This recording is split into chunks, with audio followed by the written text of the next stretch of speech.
পুরান ঢাকার মোহাম্মদ ফারুক ২০২৩ সালে যান মধ্যপ্রাচ্যের দেশ ওমানে। সেলাই কারখানায় কাজ করে প্রতি মাসে পরিবারে পাঠাতেন ১৫,০০০ টাকা। গত বছর জুলাইয়ে কর্মস্থলে আকস্মিক মৃত্যুতে একমাত্র কর্মক্ষম ব্যক্তিকে হারিয়ে ফেলে পরিবার। পরে মাস্কাট দূতাবাসের সহায়তায় আইনি প্রক্রিয়া শেষে পরিবারের কাছে আসে তার ক্ষতিপূরণের টাকা। বিদেশ যাওয়ার আগে বিমা করা থাকায় সেখানেও পান টাকা।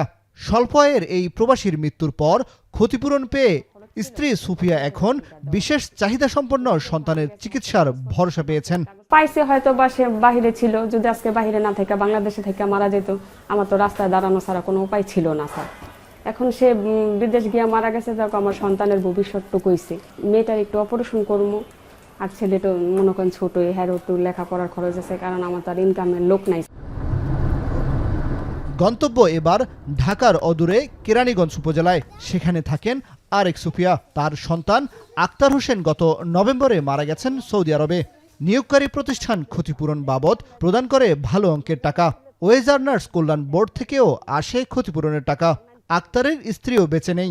এতিম দুই নাতনিকে নিয়ে সংসার এগিয়ে নিচ্ছেন বয়োবৃদ্ধ সুফিয়া। বাবার ক্ষতিপূরণের এই টাকা সংরক্ষিত আছে মেয়েদের ভবিষ্যৎ কল্যাণে।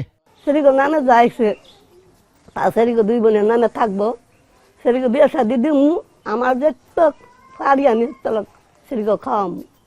আমার ২ সুটকে জানতে খাই, ২ সুটকে হানতে খাইবো, আর হানতে নে পয়সা আইন না, তারা খাইতে কিনা দরকার না। ওয়েজ আর্নার্স কল্যাণ বোর্ডের তথ্যমতে ২০২৫ সালে ৬০টি দেশ থেকে ৬৯০ জন এমন মৃত প্রবাসীর ক্ষতিপূরণ বাবদ দেশে আসে প্রায় ৯০ কোটি টাকার রেমিটেন্স। এর মধ্যে একজন প্রবাসীর সর্বোচ্চ ২,৫৪,০০,০০০ টাকার ক্ষতিপূরণ এসছে। বিভিন্ন দেশে ক্ষতিপূরণ আদায় ও প্রবাসীদের মামলা নিষ্পত্তির লক্ষ্যে আইনি পরিষেবা চালু আছে। চুক্তিভিত্তিক আইনজীবী রয়েছে ১১টি মিশনে।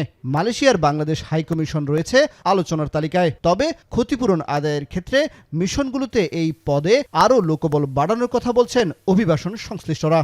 আমি মনে করি এমন অনেক দেশের লেবার অ্যাটাশের সংখ্যা বাড়ানো উচিত, যেই দেশে মাইগ্রেন্ট ওয়ার্কারের, বাংলাদেশে মাইগ্রেন্ট ওয়ার্কারের যত সংখ্যা, যেই দেশে কম সেখানে আসলে চিন্তা করা উচিত, রিভিউ করা উচিত যে ওখানে দরকার কিনা। সো এখানে আলাদা করে আমার মনে হয় রিসোর্স লাগবে, গভর্নমেন্টের রেভিনিউর মানি লাগবে, লিগ্যাল অ্যাডভাইজার বা লিগ্যাল এক্সপার্ট রাখার জন্যে। আর খুবই যেটা হয় যে লেবার অ্যাটাশেদের ক্ষেত্রে সংখ্যা বাড়ানো। প্রবাসী কল্যাণ মন্ত্রণালয় বলছে ক্ষতিপূরণ আদায়ের ক্ষেত্রেও রয়েছে প্রতারণার ফাঁদ। পাওয়ার অফ অ্যাটর্নি যাকে দেয়া হয় তার নামে আসে ক্ষতিপূরণের অর্থ। সেক্ষেত্রে বেসরকারি ল ফার্মকে দায়িত্ব দেওয়ার আগে সচেতন হতে বলছেন এই কর্মকর্তা। পাওয়ার অফ অ্যাটর্নি যাকে দিয়ে দেওয়া হলো, সে যখন বিদেশিকে টাকাটা আদায় করে, এমনও হয় যে সে পুরো টাকাটাই মেরে দেয়। কারণ পাওয়ার অফ অ্যাটর্নি যাকে দেওয়া হয়, কর্তৃপক্ষ তাকে টাকাটা হ্যান্ড ওভার করেন। ফলশ্রুতিতে অনেক ক্ষেত্রে এরকম বেশ কিছু পরিবার তারা ক্ষতির শিকার হন, সে টাকাটা পান না, তারা প্রতারিত হন। গত অর্থ বছরেও মৃত প্রবাসীদের ক্ষতিপূরণের অর্থ বাবদ দেশে এসেছে প্রায় ৯৫ কোটি টাকার রেমিটেন্স। কামরুল হাসান জনি, এখন, ঢাকা। শিয়া বাটার ও ভিটামিন ই সমৃদ্ধ লিলি বিউটি সোপ, তারুণ্যময় উজ্জ্বল ত্বকের জন্য। রিমার্ক